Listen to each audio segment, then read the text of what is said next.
PR পদ্ধতির একটা ভালো দিক আছে, সেটা নিঃসন্দেহে স্বীকার করতে হবে। পিআর পদ্ধতিতে নির্বাচন হলে দুনিয়ার অন্যান্য দেশগুলোতে যেভাবে হয়, আমরা যেটা দেখতে পেয়েছি, পিআর পদ্ধতিতে নির্বাচনের মাধ্যমে কেউ স্বৈরাচার হতে পারে না। যেহেতু পার্সেন্টেজের ভিত্তিতে আসন দেওয়া হয়, কেউ চাইলেই একাধিক আসন, আপনারা জানেন বাংলাদেশের সংবিধান পরিবর্তন করতে হলে 210টির বেশি আসন প্রয়োজন হয়। পিআর পদ্ধতিতে কোন নির্দিষ্ট দলের অথবা আমি বিশ্বাস করি জোটের পক্ষেও একাধিক আসন পাওয়ার সম্ভাবনা খুবই কম। অতীতের নির্বাচন খেয়াল করলে আপনি দেখবেন 41-42% পায় এক একটা দল ভোটের মাধ্যমে। অতএব পিআর এর সুবিধাটা হচ্ছে কালো টাকার ছড়াছড়ি যেমন বন্ধ হয়ে যায়, একইভাবে পিআর এর সুবিধা হচ্ছে কেউ স্বৈরাচার হয়ে উঠতে পারে না। কিন্তু আমি আগের প্রশ্নের উত্তরে যেটা বলেছিলাম, পিআর এর একটা ভয়ঙ্কর দিক হচ্ছে আওয়ামী পুনর্বাসনের একটা বড় রকমের সুযোগ এবং সুবিধা থেকেই যাচ্ছে। আমাদের অন্তর্বর্তী সরকারকে আগের উত্তরের মতোই বলছি, নিশ্চিত করতে হবে আওয়ামী লীগ কোনোভাবে নির্বাচনে অংশগ্রহণ করতে পারবে না। সন্ত্রাসী সংগঠন আওয়ামী লীগ নিষিদ্ধ, সেক্ষেত্রে পিআর নিয়ে আলোচনা হতে পারে। সংশ্লিষ্ট সংযুক্তিকরণ প্রশ্ন যেটা এসেছে, আপনি সংখ্যালঘু শব্দটা ব্যবহার করেছেন, এটার সাথে আমি একমত নাই। আমি মনে করি আপনি যেটা বলতে চেয়েছেন সেটা হচ্ছে বাংলাদেশে অসংখ্য হিন্দু আছে। এখন প্রশ্ন হচ্ছে তারা পিআর পদ্ধতিতে যদি আসন পায়, সংসদে যায়, সেক্ষেত্রে ক্ষতির জায়গাটা আমি আসলে বুঝতে পারিনি আপনার প্রশ্ন থেকে। কারণ তারা কি বাংলাদেশের নাগরিক নয়? আমরা কি হিন্দু, মুসলমান, বৌদ্ধ, খ্রিস্টান সকলে মিলে বাংলাদেশ নই? আর আরেকটা জিনিস, যেটা একটা নতুন দল গঠন করতে হলে, ভোটে দাঁড়াতে হলে নিবন্ধিত হতে হবে। নির্বাচন কমিশনে দলের নাম সাবমিট করে, জেলা কমিটি জমা দিয়ে, কার্যক্রম করে, দলটাকে গঠন করে তারপরে নির্বাচনে অংশ নিতে হবে। না, আমি বিশ্বাস করি সকলে মিলে, আপনি নৃগোষ্ঠীর কথা বলেছেন, পাহাড়িদের কথা বলেছেন, হিন্দুদের কথা বলেছেন, এখানে বৌদ্ধ খ্রিস্টানরা আছে, সবাই মিলেই আমরা বাংলাদেশ। যদি আগামীর বাংলাদেশ গড়ার ক্ষেত্রে অন্যান্য ধর্মাবলম্বী মানুষেরা বাংলাদেশ গড়ার ক্ষেত্রে ভালো ভূমিকা রাখে,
যে রিমান্ড চাইতে হলে সুনির্দিষ্ট অভিযোগ থাকতে হয়। আসামি পক্ষের 160 ইতিমধ্যে এই যে আসামি গ্রেপ্তার হয়েছে এই মামলায় তাদেরকে 161-এ আমার নাম থাকতে হবে, 164-এ আমার নাম থাকতে হবে, এমনকি ওই ঘটনাস্থলের ভিডিও ফুটেজ আয়ুষা বিজ্ঞ আদালতে দাখিল করতে পারবে, তাদের দাখিল করতে হয়। সেই সুনির্দিষ্ট কারণ ছাড়া কোনো রিমান্ড হতে পারে না, যা মহামান্য হাইকোর্টের নির্দেশনা আছে। আসামি শাহে আলম মুরাদ সাহেবের পক্ষে আমরা রিমান্ড বাতিলপূর্বক জামিনের আবেদন করেছি। ওনাকে ধানমন্ডি থানার 7/8/2024 3 তারিখের একটি হত্যা মামলায় সোনারের সহ 5 দিনের পুলিশ রিমান্ডের আবেদন সহ বিজ্ঞ আদালতে প্রেরণ করেছিলেন। আমরা রিমান্ড বাতিলের আবেদন করেছি এবং বিজ্ঞ আদালতে শুনানি করেছি। বিজ্ঞ আদালতে আমরা বলেছি ঢাকা মহানগর আওয়ামী লীগের সাবেক সাধারণ সম্পাদক, উনি বর্তমানে কোনো পোস্ট পজিশনে উনি নাই এবং এই এজাহারে উনি 76 নম্বর আসামি এবং এজাহারে বাদী সুনির্দিষ্টভাবে 1 থেকে 45 নম্বর আসামির বিরুদ্ধে অভিযোগ এনেছেন। সেখানে আমার বিরুদ্ধে কোনো সুনির্দিষ্ট অভিযোগ নাই। এই ঘটনার ভিডিও ফুটেজ এবং স্টিল ছবি কোনো জায়গায় আমার বিরুদ্ধে কোনো সুনির্দিষ্ট অভিযোগ প্রসিকিউশন দেখাতে পারেন নাই বিধায় আমরা রিমান্ড বাতিলের আবেদন করেছি এবং বিজ্ঞ আদালত ধৈর্য সহকারে আমাদের রিমান্ড শুনানি উনি প্রত্যক্ষ করে শুনেছেন। এক নেতা কর্মী যারা বিভিন্ন মামলায় পশ্চিমী ছাত্র আন্দোলনের সময় যেই ছাত্রদেরকে হত্যা করা হয়েছে, গুলি করা হয়েছে এবং তাদেরকে রাজপথে নিহত করা হয়েছে, ওইসব মামলায় তাদেরকে বিভিন্ন মামলায় গ্রেপ্তার দেখানো হয়। তার মধ্যে একজন ছিলেন সাবেক সংরক্ষিত আসনের এমপি সাবিনা আক্তার তুহিন।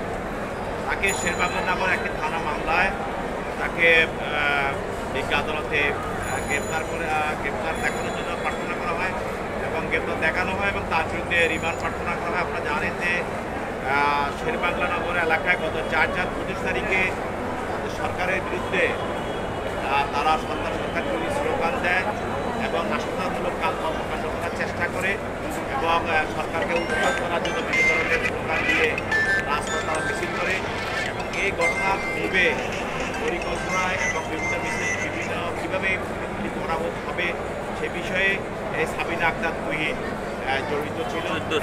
তার নামটা বেরিয়ে আসে, তাকে এই মামলা গ্রেপ্তার দেখানো হয় এবং তার বিরুদ্ধে আরও জিজ্ঞাসাবাদ করার জন্য পুলিশ 7 দিনের রিমান্ড চায়। তার বিরুদ্ধে 48 ঘন্টা মানে 2 দিন রিমান্ড মঞ্জুর করা হয়।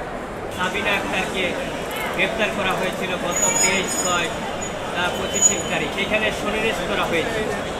তার দীর্ঘদিন পরে এই মামলায় আজকে 7 দিন রিমান্ড দেওয়া হয়েছে। বিজ্ঞ আদালতে 7 দিন রিমান্ড ফরওয়ার্ডিংয়ে আয়ুষা বলেছেন যে এই মামলায় সাবিনা আক্তার তুহিন এক্স-এমপি তার সংশ্লিষ্টতা পাওয়া যাইতেছে।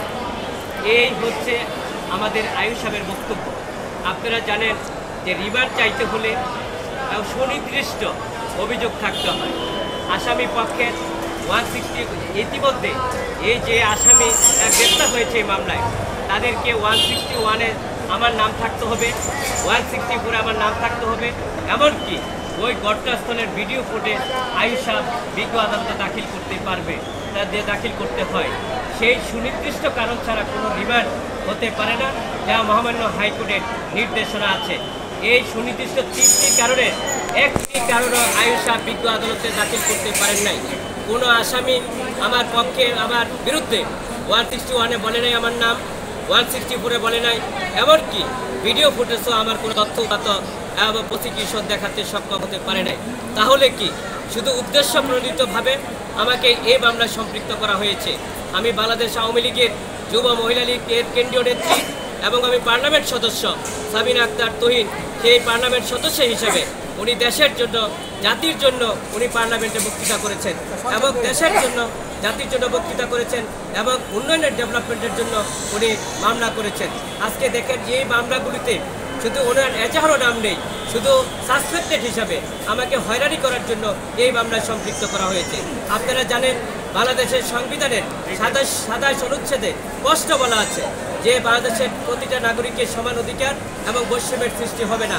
কিন্তু আমরা কি দেখেছি, বিজ্ঞ সিএমএম আদালতে 302-এর মামলা জামিন পেয়েছে, 326-এর মামলা জামিন হয়েছে, কিন্তু আমরা এই সাসপেক্টেড হিসাবে এই মামলায় কোনো সুনির্দিষ্ট অভিযোগ উপাদান না থাকা সত্ত্বেও আমরা রিমান্ড বাতিল সহ জামিন চেয়েছি, কিন্তু বিজ্ঞ আদালত সন্তুষ্ট হয়ে আমাদের বক্তব্য মনোযোগ সহকারে শুনেছেন। পরবর্তীতে উনি জামিন নামঞ্জুর করেছেন এবং 48 ঘন্টার উনি রিমান্ড দিয়েছেন, যার 48 ঘন্টার ভিতরে প্রতিবেদন দাখিল করার জন্য আইয়ুব সাহেবকে নির্দেশ দিয়েছেন।